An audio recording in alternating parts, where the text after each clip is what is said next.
Let's do this. It's the Cult of Hockey podcast. By the faithful, for the faithful. I'm Kurt Leavins with the Cult of Hockey at the Edmonton Journal, joined tonight on the podcast with our good friend and buddy, Kevin McCurdy. Kevin, how are you doing tonight? I'm doing pretty well, man. I don't know what else that I could ask for. That's enough. Yeah, no, that was... He agrees with me. Good. With me. I'm glad to hear that. You know, it was, to me, this was the critical game in the series. Because I think if Dallas battles and comes back and ties this at 2, then they take back home ice advantage and it's a best of 3.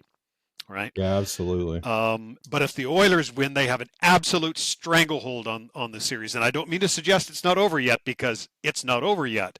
But when you're up 3-1, now you've got 3 shots to end it. Yep. And they couldn't have possibly put themselves in a much better place than they did tonight. So, absolutely. No, I think the Oilers they're in that scene at the end of or partway through Gladiator, where he's asking for permission to kill them off, and I think that's the scene that they're, the fans are wanting it. We got the "We Want the Cup" chants going during the game. I mean, that stuff has got to hit like some kind of strong substance, man, because those boys were flying at the end of the game. Yeah, absolutely.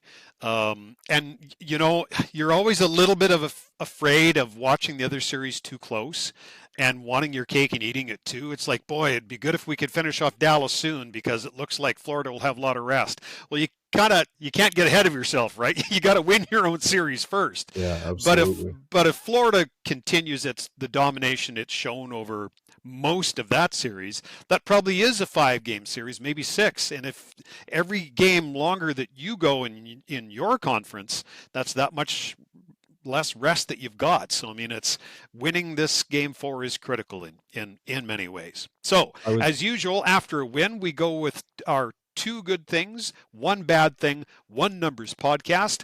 And since you are our guest and chief pinch hitter tonight, I'll invite you to go first with your good thing.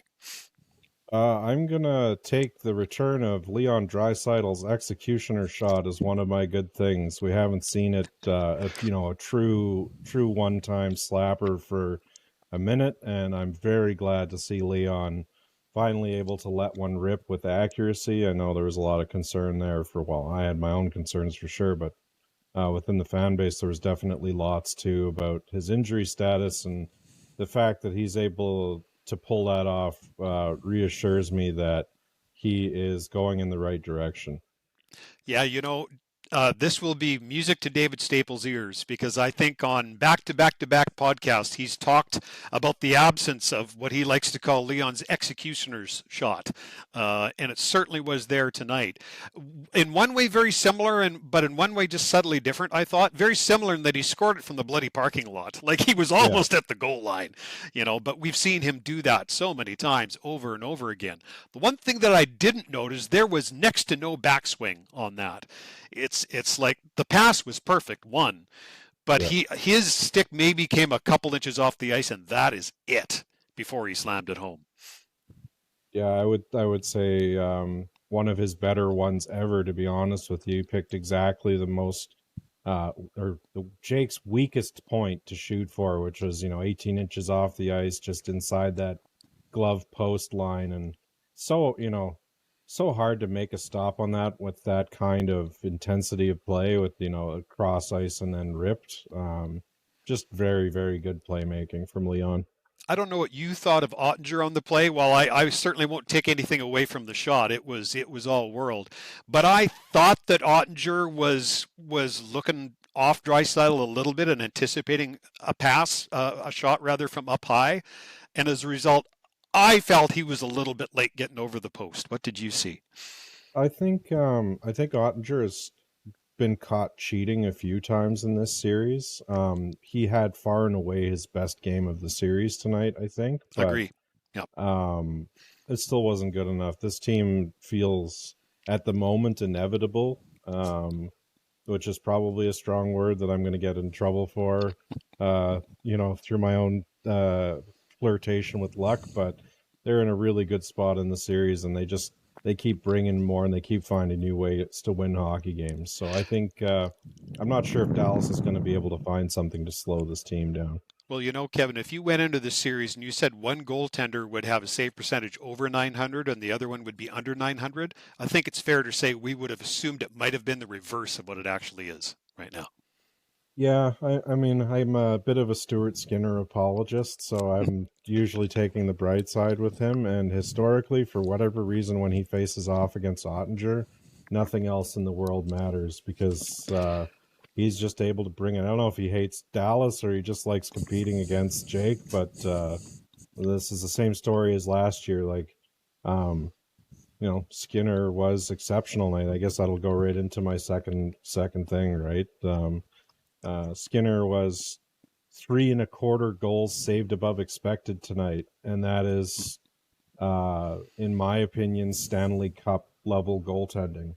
You got a big goaltending performance in a game that easily could have gone the other direction, and he made some huge stops, and the analytics agree with that. Yeah, sometimes you just need your goalie to step up, right? And there haven't been many Stanley Cup winners where their goaltender wasn't one of the best players on the ice.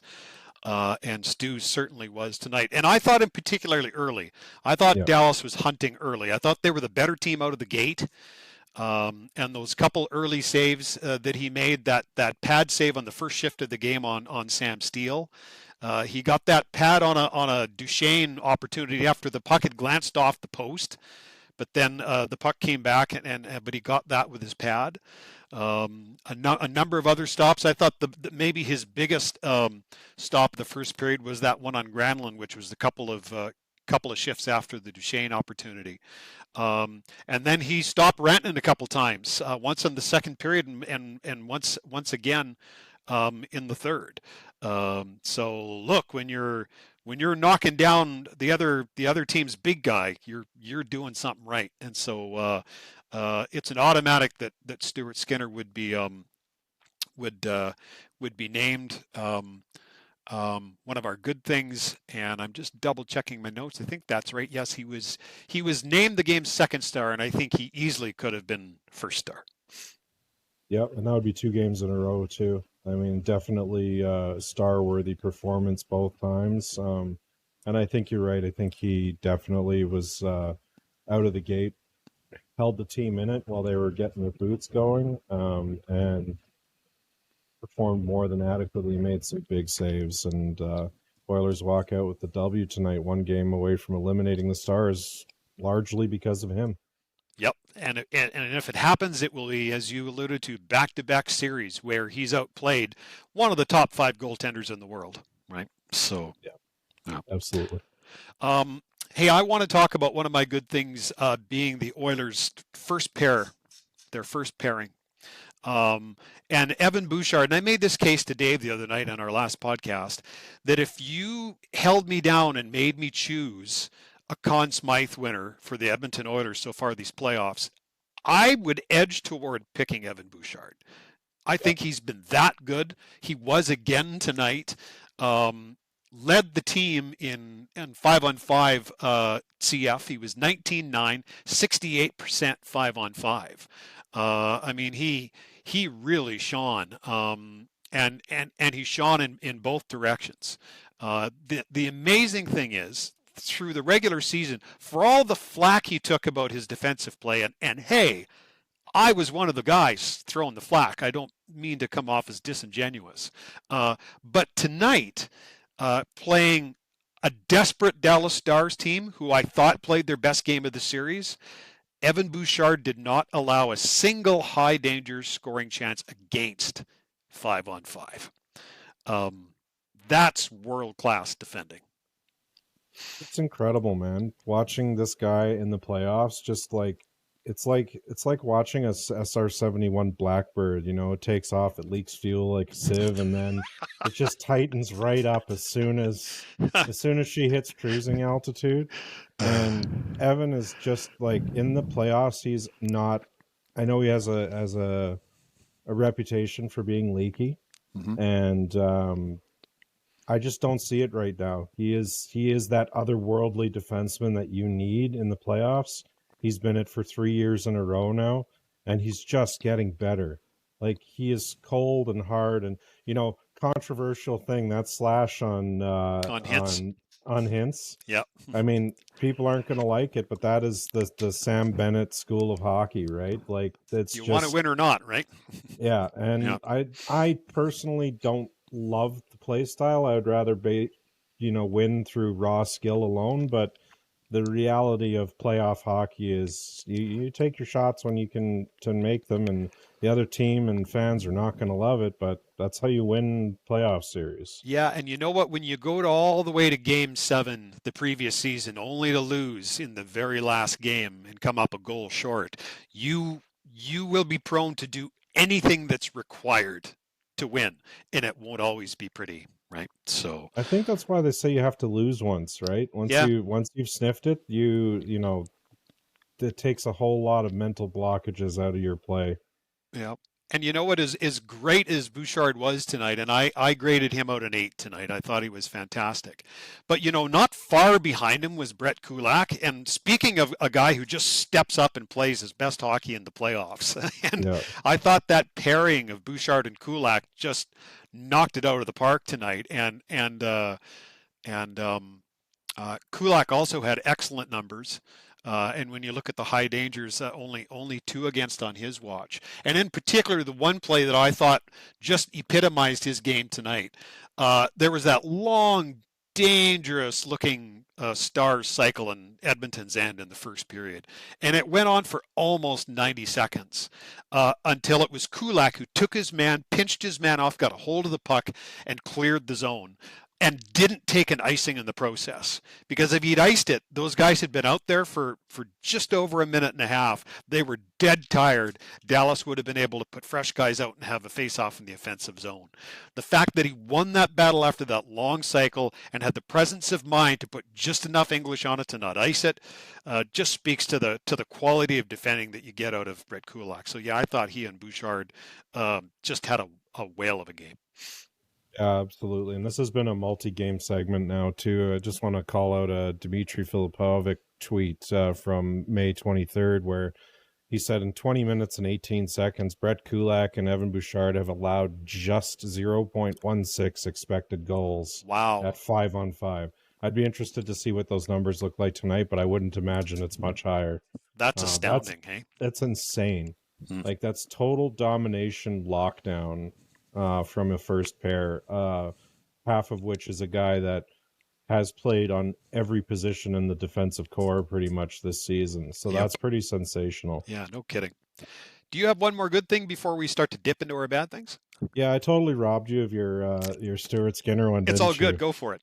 I wanted to point out that even though, okay, full disclaimer, I do not think the officiating of that game was fantastic. I want to be very clear and say that it was not fantastic for either team. Yep. I'm not calling it out for the Oilers. I'm not calling it out for Dallas. It was not a well officiated game. There was a number of injuries. Zach Hyman, I'm pretty concerned about how that's going to work out. I'm concerned about how Kane's neck's going to work out. That was clearly something that was, there's a number of plays that are bordering on chintzy. In fairness, we probably should have expected to see a call for the slash on Hintz's foot, like those kinds of things. Yep, and then that icing call to that one where Stuart Skinner just about lost his mind. It was like, yeah, absolutely. I'm typically pretty hard on referees, but I usually am pretty reserved for the linesmen, because I think NHL linesmen are spectacular at their job. But they were off tonight too, I gotta say. No, it wasn't a good night, and leading into that, so there was some chintzy penalties called that the Oilers had to kill, and there was, a number of them, and the core is contributing greatly to the penalty kill now, and not just the power play these days. We have over 4 minutes of penalty kill time for Evan Bouchard, almost 4 minutes for Connor McDavid and Wallman, and everybody is pulling weight right now to get this to the finish line. And to a very effective degree. Like they're maybe not getting the regular Connor Brown Yanmark 2-on-1 or breakaway opportunities, but they're getting it done, and McDavid changes it up to keep them guessing too. So they all got to be on their heels more than they want to be.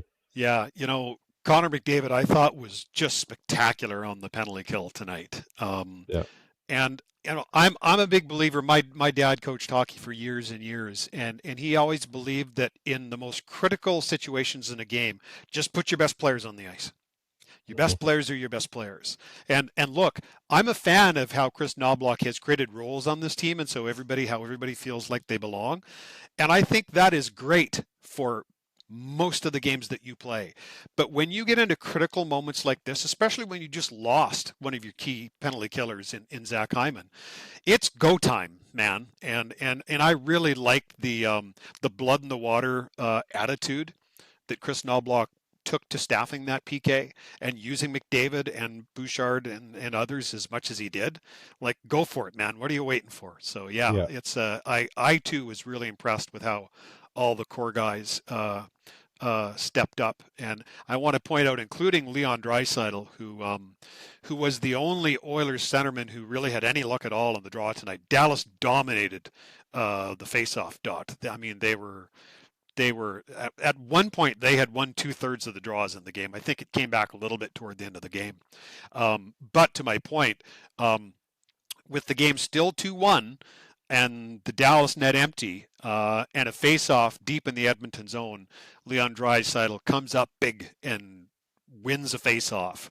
And they get the clear from Brett Kulak and the empty net goal from Kasperi Kapanen, and that little defensive play, that face-off win by Draisaitl.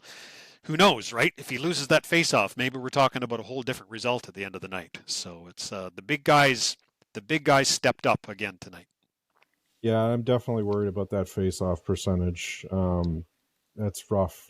Like if you're looking at 50-50 saw-off on Leon and everybody else is underwater, I wouldn't say they're lucky to come out with a win, because I think they played pretty disciplined hockey all the way around, with some slip-ups, to be fair, like any game. But that face-off thing they're not gonna be able to play on the edge like that always. Some team is, whether it's Dallas or potentially Florida or Carolina in the next round, assuming we get there, which is a safe assumption. Somebody is going to pick us apart for that if we can't get it under wraps. So I would hope we could spend some time tightening up the face-offs a little bit. Yep, my numbers tonight have Dallas winning the faceoff war 61% to 39%. So that's pretty definitive. So yep, absolutely. Okay, bad things, and why don't we start with the elephant in the room? And you already made mention of it once, and that was the injury to Zach Hyman, who only played 3:11, a grand total of 5 shifts tonight. Ran into, or was run into, depending on how you view that play, Mason Marchment in the neutral zone. The way I saw the play is that he twisted around at just the very same time that Marchment was coming into contact with him. And I'm not 100% sure. Some people are speculating it was an elbow, some a wrist. I even wondered if it was maybe a shoulder that was jammed, because I've seen guys jam their shoulders on plays very similar to that. Worrisome that he left the game. Doubly so that a few shifts later, it felt like they announced that he was done for the night, which seems to suggest to me that it is closer to bad than to good. What was your view on that play? My view was, I don't know what Mason Marchment was doing on that play. He tried to go for a hit. He wasn't lined up for the hit. The puck was gone. He still sort of threw a leaping, weird, pretty questionable thing. Not something that the league is likely to review, but I agree. Resulted in Hyman's injury. Originally, my assessment was wrist or arm, but I've seen some speculation on separated shoulder too. Depending on the grade, they can be bad, they can be not bad. but I'd also be worried about things like elbows and wrists. And his jersey hit a lot, but I did not like how his arm was dangling going down that hallway to um, going to the dressing room. Yeah, usually a shoulder separation, the tell is how your shoulder hangs. You know, it's and so I think I saw it the same way you did. So let's cross our fingers and hope for the best. But man, that would be a huge loss. Not only is he a first line player, your first unit power play guy, former 50 goal man, and leading the league and on the way to setting a league record in hits in a postseason. Uh, um, with just the role that he had been on physically, and the double duty that he had started to play a few games back on the PK with Connor McDavid, that would be a huge loss to the Oilers. But you know what they say, um, opportunity knocks. Um, does that give them the opportunity in Game 5 to bring in Matthias Ekholm? You don't have to take out any of their 6 well-performing defensemen. You could go 11-7. Or does it give you the opportunity to go tell Jeff Skinner, hey, here's your chance, you know, get in there, and see what you can do. I think it almost guarantees that Arvidsson will stay in. As I understand it, Connor Brown is under head injury watch right now, so I believe he is actually out for Game 5 as well, and Yeah. potentially could return for Game 6. So it's going to be Arvidsson staying in, man, and someone else is going to get the opportunity. If it were up to you, who do you think you would tap? I think I'm looking at 11-7 if Ekholm is truly ready to go. And I know people want to rush Ekholm and he's better than Stetcher and yada, yada, yada. But from where I sit, I want Ekholm to be as healthy as possible. They're still winning hockey games. And if that means we can get Ekholm a couple more days of rest and a little bit more of repair time on whatever injury he's been fighting through, that's good with me. But I also think the right play is bringing him back 11-7 when it's time for two reasons. The first being it's been 2 months since he's played a full hockey game, and this is, Western Conference final. They're playing at as full a game speed as this game can be played at. And number two, last time he came back, he was injured on like the first or second shift, and they had to play with 5 defensemen all game. So I think you get him in as number 7, you get him some reps, you get him with Nurse to see how that goes. Because the other complicated aspect of that is Stetcher is the nurse, or the keys to Darnell Nurse. The nurse whisperer. Yeah. Yeah, he's got the fuzzy dice or something there. Because he just he gets it. He, for whatever reason, those two play well together, and that can't be understated how important that is to the team. Well, and after you watch Bouchard and Kulak tonight, as much as we know that that Ekholm and Bouchard are money, man, that first pairing tonight was dynamite. And I don't think you can break up Wallman and his partner either, because they were really good too. So I'll say this, it's a nice problem to have. Yeah, I definitely agree with that. What's your bad thing? I think sort of already covered it with the face-off drop percentage being lousy. There was a few other. They had a blue line allergy that they had experienced in that game, and it was Dad's biggest pet peeve, or one of them, and it's close to the top of my list too, which is trying to make something pretty to exit the zone when sometimes you just need to exit the zone. Sometimes it just needs to go out, and you need to take a chance to reset. And when you pull a puck back inside that's going out and then almost fail to clear it. Unfortunately, they didn't get burned that time, but they got it out anyways. But that sends a guy the other way, and he scores. That's the kind of stuff that'll drive a coach mental, and it drives me mental too. So just making sure we're cleanly exiting, or if we're not cleanly exiting, get it out of high danger territory. Yep. Live to see another shift, right? Yeah, exactly. Yeah. Alrighty. So let's go to our numbers now. And I have one number ready, but why don't you go first, and I'll follow up with mine. No, go ahead with yours. That's cool. Okay. I got to pick another one. My number is 14, and this is a stat that'll that'll really make you shake your head, but it will also help explain why this series is where this series is at right now. 14. In 14 games this postseason, out of the 17 the Dallas Stars have played, they have allowed the first goal, including they've allowed the first goal in every game in this series. I don't care who you are, even when you're a really good team like Dallas, and I think Dallas is a great hockey team, but if you're chasing that often, it's a problem, one. And two, because their big guys are just firing blanks right now, like they can't score. Yeah.